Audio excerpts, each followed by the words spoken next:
all things Astros with your hosts, sports writer Jeff Balke and Astros broadcaster and former third baseman Jeff Blum. Now, here's Balke and Blummer. What is up, Astros fans? Welcome to episode 54 of the Believe in Astros podcast on the Believe Podcasting Network. I'm Jeff Balke alongside my partner Jeff Blum, still in Florida after the Astros lost to Venezuela in an entertaining game last night.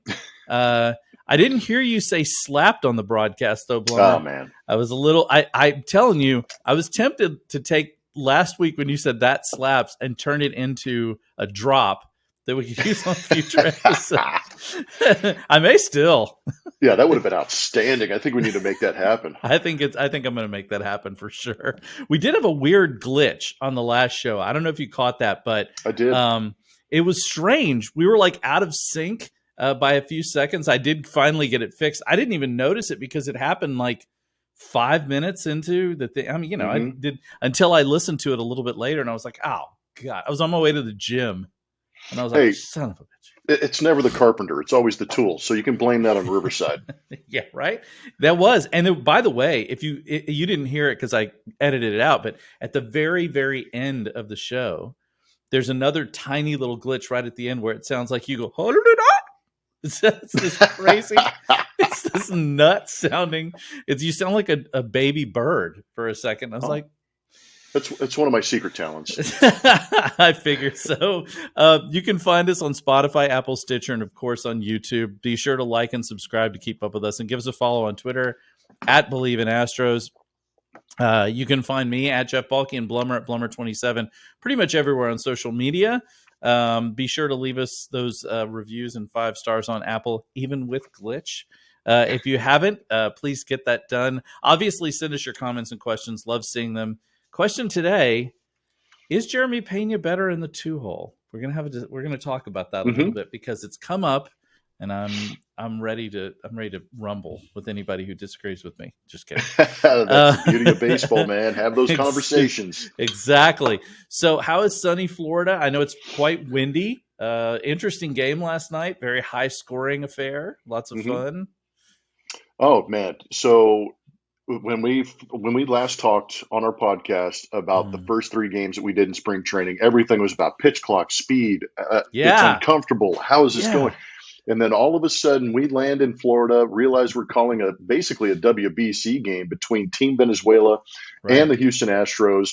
I mean, there's a lot to unpack in that whole situation. Definitely. But the initial thought was, oh, we're going back to old school baseball. This is going to be fun. This is how we want it. Dear God. 3 hours and 45 minutes later, I was like, my esophagus hurt, my larynx hurt, my vocal cords are strained. I'm like, okay, that might have been a little too much of Jeff Blum, TK, and Julia.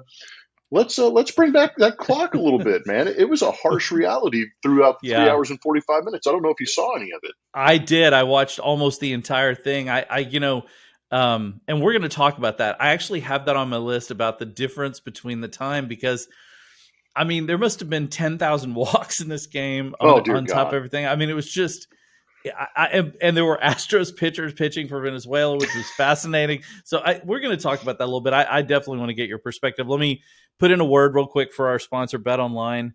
They remain your number one source for all sports betting this season. Everything from NFL playoffs to pro and college basketball. Go Cougs. Definitely going to be number 1 seed coming up this weekend. Yes. And the Rockets won 2 in a row and then got crushed by the Nets. Not all is wrong with basketball in Houston at the moment. I will say against the Nets, Jalen Green posterized Claxton from the net. Oh, twice. Freak athlete, Jalen Rose. Oh, my goodness. Obviously, UFC, MMA, and more. You'll always find latest odds, team matchup info, player news, and game trends at BetOnline. With live betting options, free contests, live scores for almost any sport or game imaginable, BetOnline is truly the fastest and easiest way to bet all your favorite leagues and events. Head to the website today or use your mobile app device. Mobile app device. Use your mobile device. How about let's just say that Use your portable cellular telephone. use your flip phone. Remember the flip phone? Get the razor out and start dialing. Get the razor out. Receive your 50% welcome bonus with your first deposit. Make sure to use promo code BLEAV to receive your rewards. It's not 9:00 yet, or yeah, I guess it is. So I'm still struggling a little bit. BetOnline.ag, where the game starts. I will point out today is the first day in the history of this podcast, 54 episodes in. I'm not wearing a hat today. I was going to mention that, but I was just going to let it go. I am not wearing a hat today, and that is because normally what happens to me with these podcasts is I usually work out right after the podcast, right? That's my normal sort of thing. So I'm wearing a baseball cap because I'm going to flip that thing on backwards and go shoot hoops or something. But today, just a warning, I've got floor guys coming to my house today, and they're not so noisy, but my dogs are insane.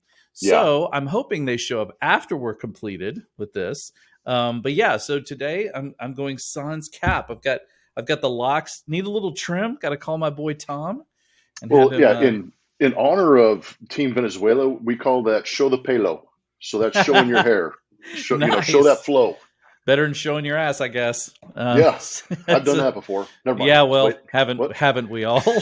At some point or other. So I want to talk about this game. Let's talk about the pitch clock first, because I it was interesting to me. I've watched a couple of the these spring training games, and watching last night. You're right; it was a bit of a throwback. Guys are kind of meandering in and out of the box a little bit. Pitchers are kind of taking their time, but it's so funny you mention it, because I was thinking the same thing last night. I was thinking, is this game dragging on, or is it me? And granted, it was dragging on. I mean, it's 3 hours and 45 minutes, right? But with the pitch clock, I'm thinking it still would have probably gone 3 hours, just given the number of walks and the amount of offense and all the other stuff. But I don't know, man. That felt like a long game on a Wednesday night. There were a lot of pitches thrown, and that's so. Just to give you a little, for me, my frame of context, it's not fair to go to the second broadcast that we did this spring training where it was 2 hours and 6 minutes. That was freakishly fast. Right. And it felt rushed. TK and I barely got any of our notes and stories in, and the game was over. Yeah. We went into, I did a radio game with Robert Ford at St. Lucie, and it was actually an ESPN game. And we know what ESPN can do to a game. They can kill it in every sense of the word. So the inning breaks were a little bit longer. I think they went from 2 minutes and 10 seconds, maybe, or 2 minutes on our broadcast to a 2:40 break. So you had almost 3 minutes in between each inning. So that elongates it. And then we had a similar situation to last night where it was a yard sale of pitches. There was shit going everywhere, and they couldn't find the strike zone. And all of a sudden, walk, runner on base, bloop hit, things started to happen, and you were like, dude, this is not good baseball, number one. Mm-mm. Number two, it's taken forever. And that's a similar scenario that you're talking about last night against Team Venezuela, is that you had very young pitching. Now, Team Venezuela, for Omar Lopez, there's pitching restrictions that he's got to adhere to so that he can keep his pitchers pitching in the WBC. But the guys that were coming into the game after Brandon Bielak and some of these other guys, it was just ball. Every count felt like it was 3-1, 3-2, walk.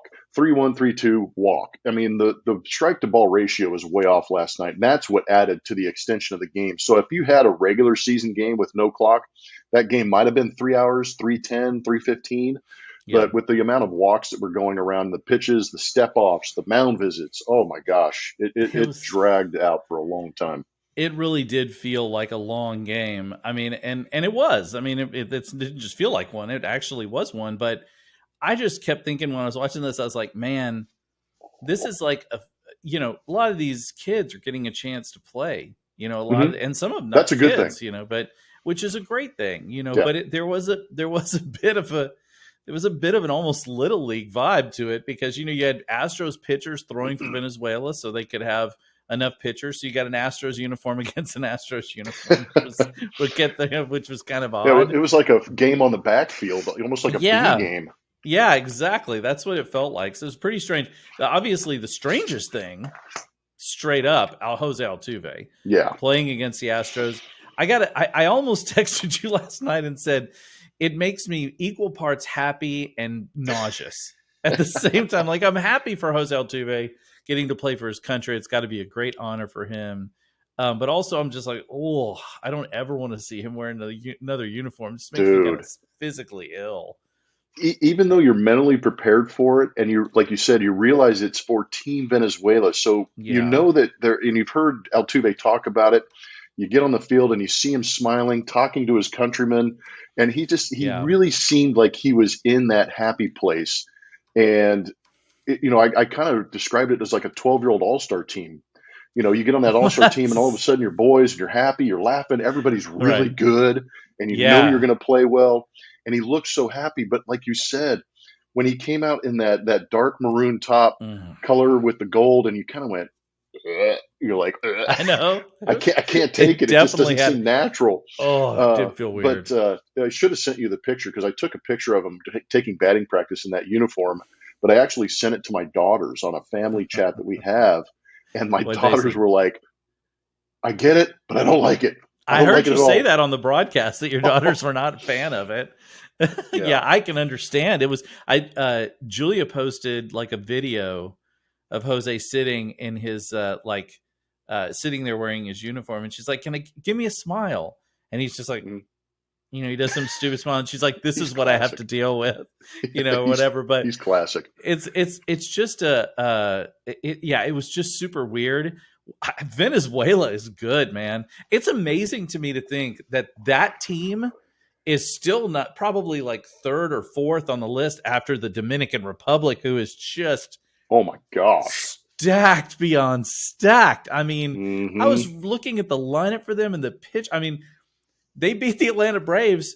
They shut them out. And guess who was on the mound for the win? Guess who got the win? A young gentleman named Christian Javier. That's right. I'm telling you, man, Dominican Republic, you put that team together, that team might win a World Series. Like, that is ridiculous. It's an all-star team. I talked to, I think it was Troy Snicker, and he was kind of giggling about, before the game yesterday, he was kind of giggling about it. He's like, we're going to be playing against a team that has, potentially 3 Hall of Famers, 6 All-Stars, 3 MVPs. There's 4 or 5 rings in that dugout, and we're going to go out there and try and put an organization together to go out there and compete. But, I broke out my scorecard from last night because I wanted to read. It is Altuve, Acuna Jr., Luis Ariz, Miguel Cabrera, your first 4 hitters. After that, you get to the 8th spot where Eugenio Suarez, who hit 31 home runs for the Seattle Mariners, is hitting 8th. I mean, what? Gleyber Torres and Eduardo Escobar are coming off the bench. There's not enough room for these guys. Holy crap. And they're, like you said, they're the 4th or 5th ranked, depending on what publication you read, in the WBC, and they're in the same pool with Puerto Rico and the Dominican Republic, who we already know is pretty phenomenal. Unbelievable. I tell you what, man, watching those guys, I will say, first of all, Eugenio, one of the top translated names, English to Spanish, from Eugene to Eugenio is a fantastic name. But I would rather be Eugene than Eugene. No offense to the Eugenes out there. Exactly. But I will say this. It is so cool to watch Melky Cabrera play in front of his home audience. Mickey, sorry, Mickey, not Melky. I get them mixed up. It's so cool to watch him play in front of his home group. I mean, that guy, first ballot Hall of Famer without a doubt, one of the great players of all time. And to see him in front of his Venezuelan fans, that was pretty cool. Dude, he is beloved. I mean, clearly. Here in the States, we're going, oh, this contract's too big. Oh, he's past his prime. Oh, this. But he stepped into the box for his first at bat for Team Venezuela. Nice. The entire stands from where we were sitting behind home plate down the right field line was on its feet, and everybody had their phone up. This guy is a behemoth of a human and ball player. Like you said, he should be a first ballot Hall of Famer, but you never know with these writers. Good Lord. But he is so revered, and he went out there and played a great game. But the acknowledgement of these Venezuelan players, and I'm sure it's like this with a lot of Latin American communities and countries, they're, just to give you an example, Altuve's taking batting practice. I had my back to the crowd. Altuve comes out of the cage and he hears kids screaming at him. He turns around, acknowledges every one of them. Miguel Cabrera was the same exact way. He turned around, and later in the game, when they're out of the game, they were all clustered at the end of the dugout. I mean, they were chatting with the fans more than they were actually watching the game. That's It was cool. unbelievable. Just that so camaraderie and the feeling between Venezuela and their fans was amazing. And Omar Lopez, the manager of Venezuela, pointed out that their first game is going to be against the Dominican Republic in Miami in the WBC. Oh my Lord. It's sold out within like 3 or 4 days. It's been sold out for months. In Miami. Like, This is going to be, want to talk, it's going to be like a soccer match in right. In Central America. I mean, that's going to be insane. I've got goosebumps thinking about it, just because that environment doesn't exist here in the States.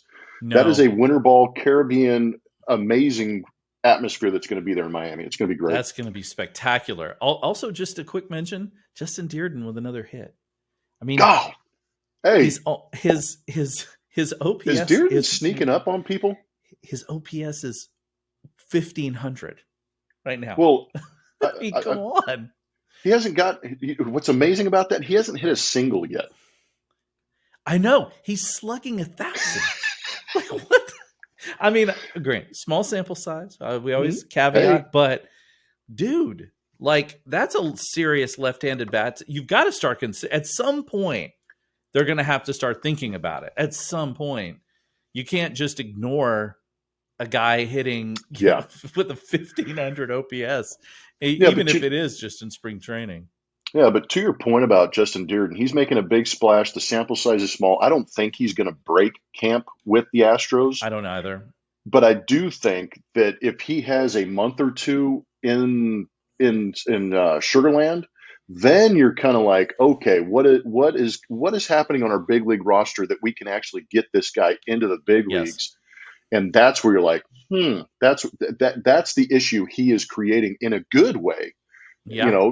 So I think you have to consider it. And I'm with you in the sense that, having that left-handed bat is kind of nice. Dusty's always talking about left-handed pitchers out of the bullpen, just to have a nice little wrinkle or somebody coming out of the opposite side.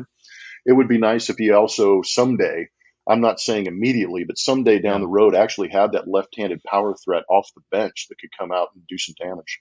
Yeah, no doubt. Just worth a mention, which was pretty fascinating. Also, we heard yesterday that Dana Brown now a little more skeptical about being able to get a deal for Kyle Tucker and Framber Valdez done.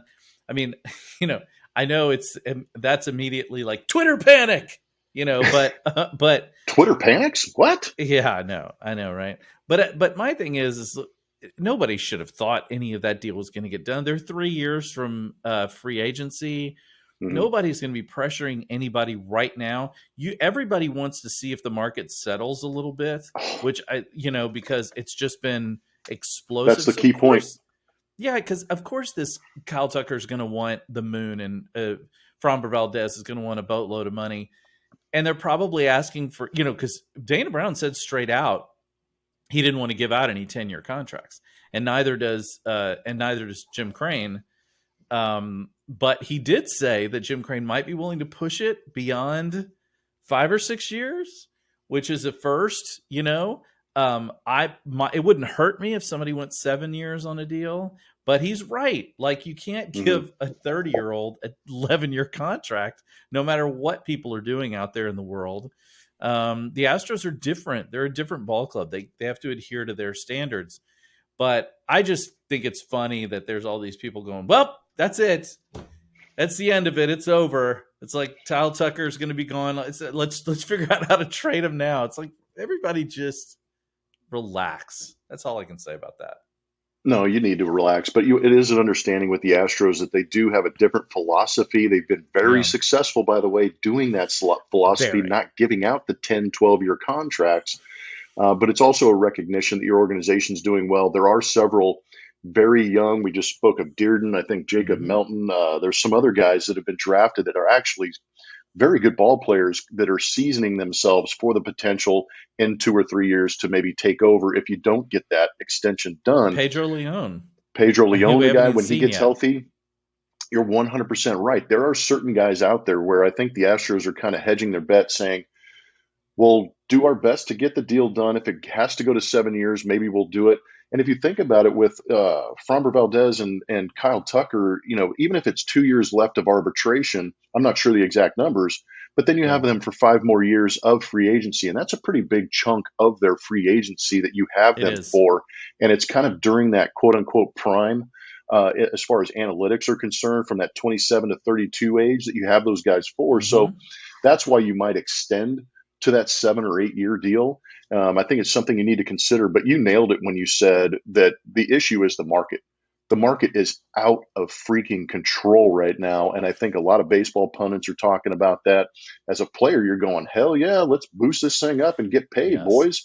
But at the same time, organizations like the Astros are going to kind of shy away from those kinds of numbers a little bit and be a little more maybe prudent or thoughtful about what they do.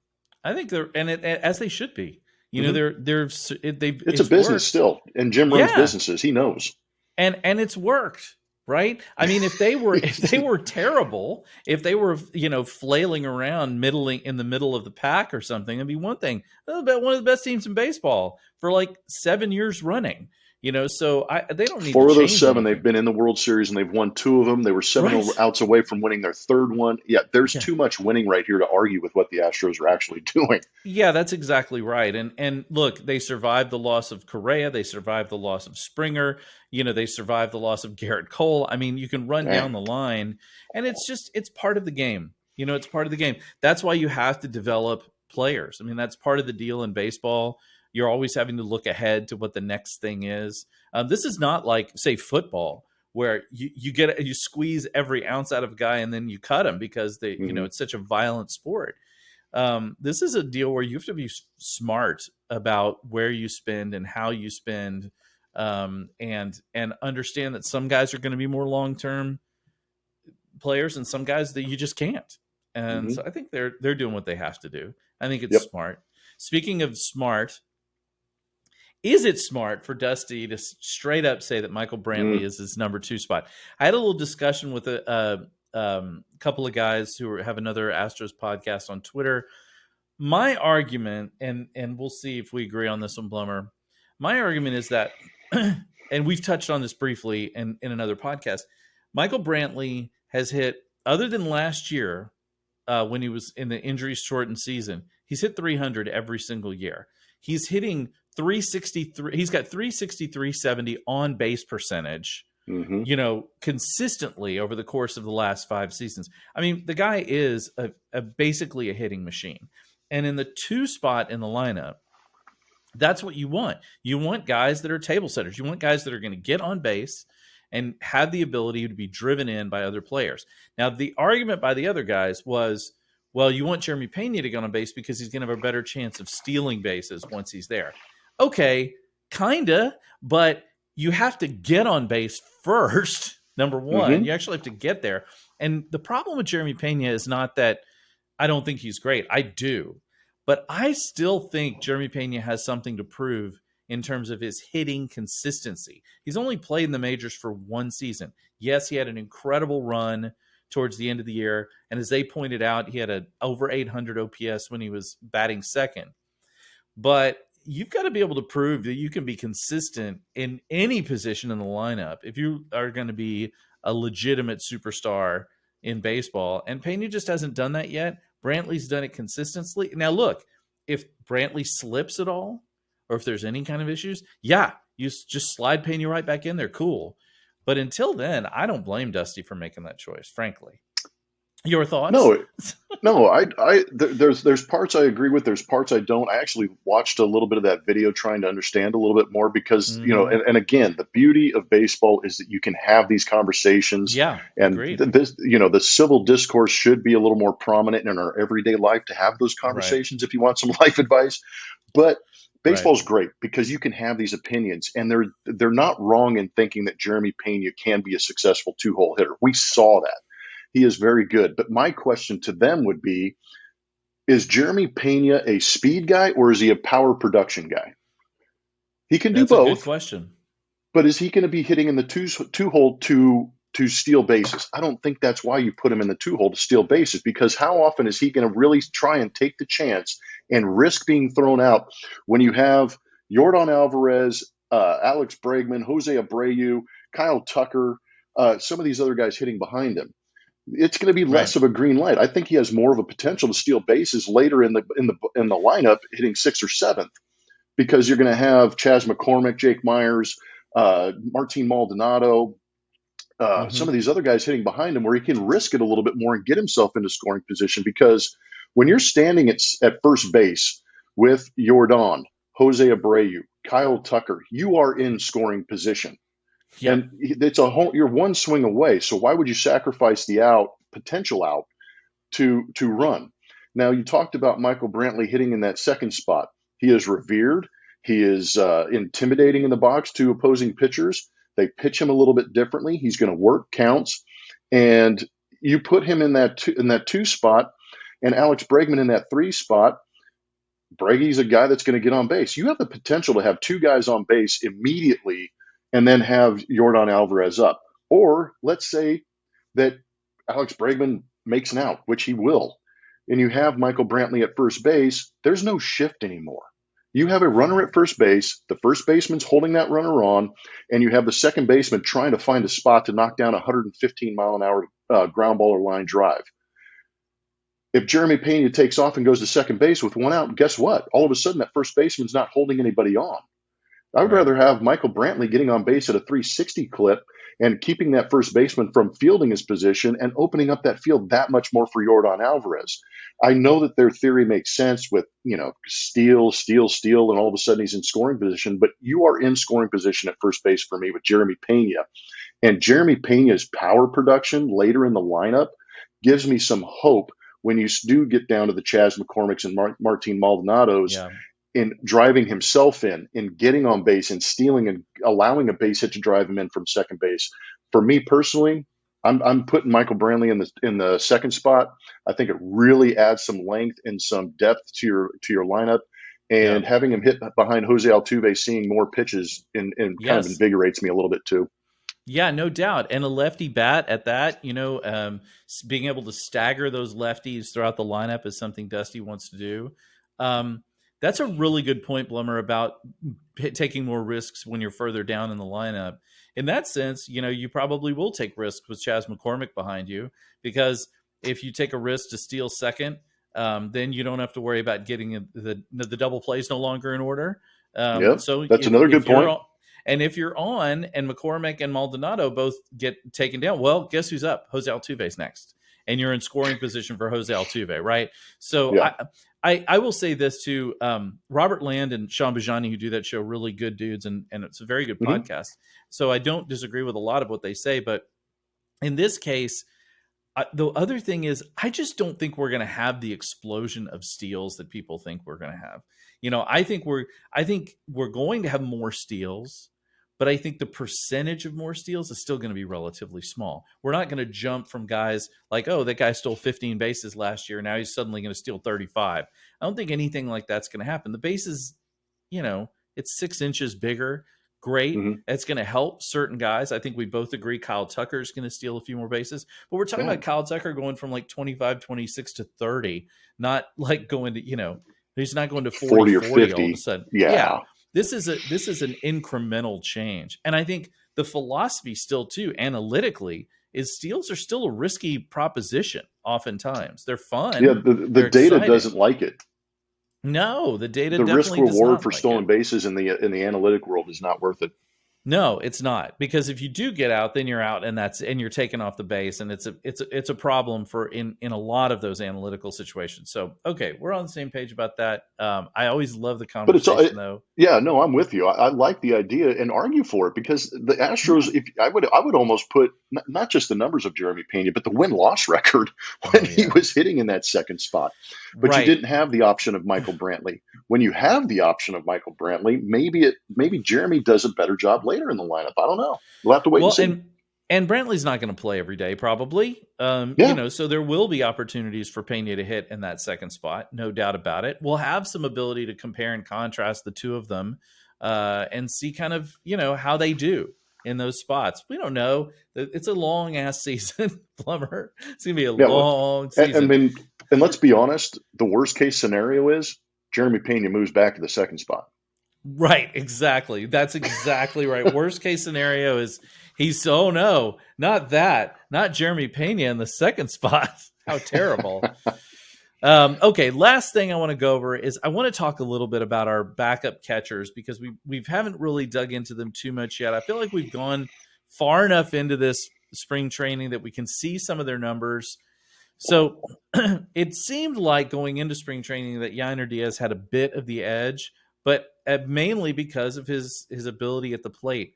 But he has not been good in spring training. His slash line is 083, 083, 167, 259. He has 2 hits, one of which was a double, no walks, and 3 strikeouts in his 12 at-bats. Look, Korey Lee's not a ton better. His slash line is 200, 333, 600, 933. The 933 obviously boosted by the fact that he has a home run. He's walked once, struck out a couple of times in his 11 at-bats. So they've basically both been at the plate a similar amount of time. Have we seen anything from either of these guys to make us feel like that we're going to be comfortable with one of them going into the season as the backup behind Maldi? Well, that's the thing is the backup. What do you expect from your backup catcher? But at the same time, is Maldi going to be able to catch as many games as he did last year? Thankfully, he's healthy. I didn't realize how destroyed he was in the World Series, so I give him a lot of credit for battling through that. Yeah, you had said that sounded awful.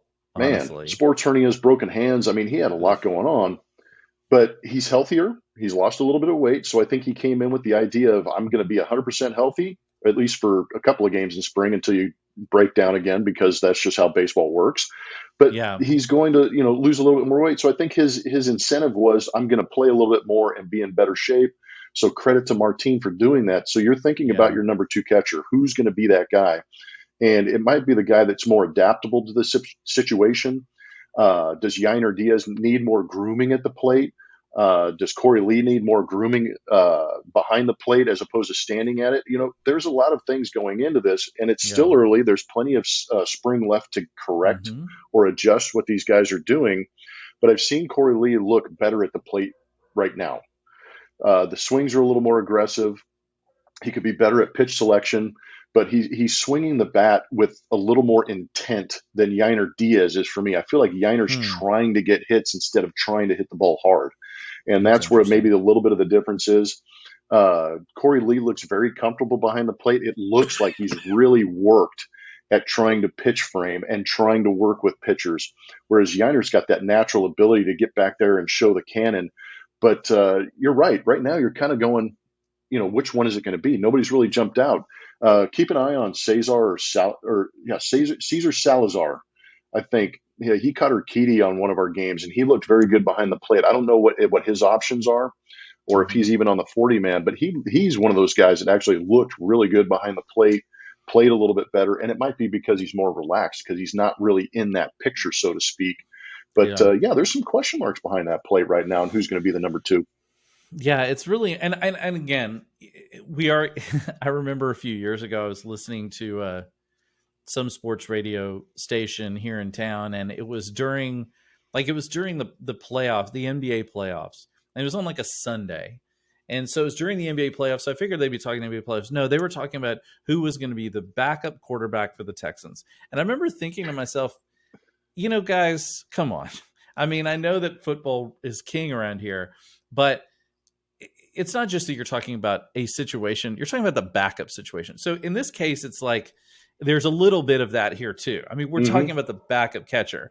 And Martin Maldonado clearly wants to play, 140, 150 games. So that's what he wants to do. Whether he can or not is the question. But it's sort of like the Allen Iverson thing. We're talking about practice. It's a little bit like we're talking about practice. So I feel like maybe we're making a little more out of this than we should because there are. I feel that way too. There's so few position battles, right? We're trying to make something out of nothing because we need that storyline. We got to talk about something up in here. We can't just ramble on about the rodeo. Although I assume you're going back this weekend.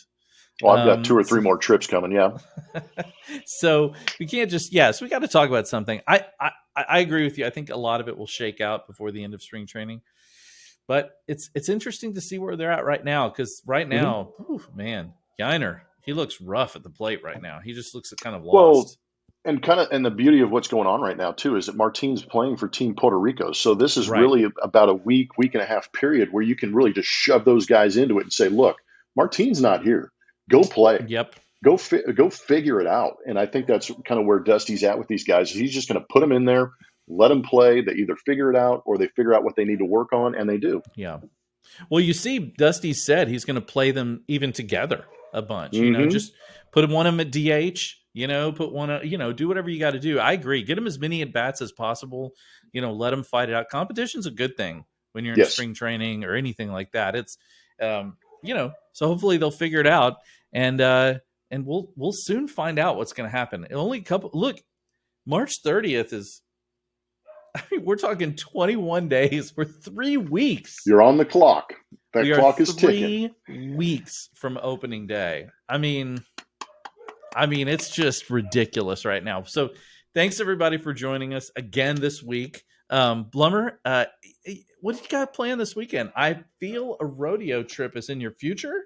I know that you're flying back today, right? Yes, I will again.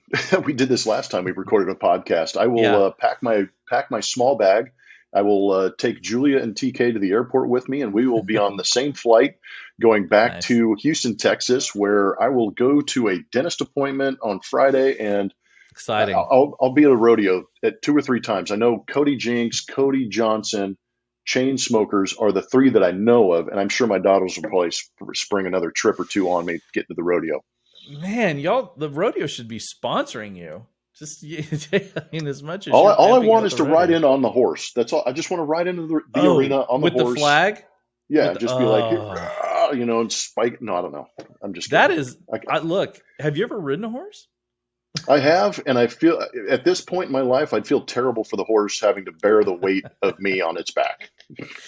Years ago, we went on a family trip to Colorado. A bunch of us, and my dad, who was a very heavy dude, was riding on a horse, and my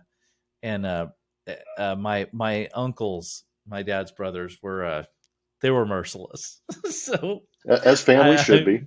Just like they're like, after that run, the horse is gonna have like a back that's like a U. So yeah, it's pretty good. That's this guy. Yeah. Well, Blummer, you're not a heavy guy, but you're a sizable gentleman. Are you 6'4" or something?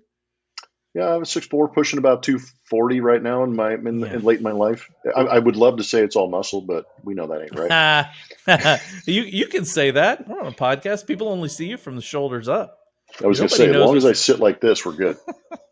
Exactly. All right, we'll be back next week with a fresh pod that will slap, by the way. Brought to you by BetOnline. I am pulling that sample out for sure. There's no doubt about it. Now it's going to happen. Again, a huge thanks to all of our listeners and viewers all over the world. You guys have been great, liking and subscribing, commenting. Super thankful for all you guys, so keep it coming. Have a great weekend. It's going to be really hot, but lovely. And so have a great weekend. And that was my dog saying have a great weekend, everybody. Go Astros.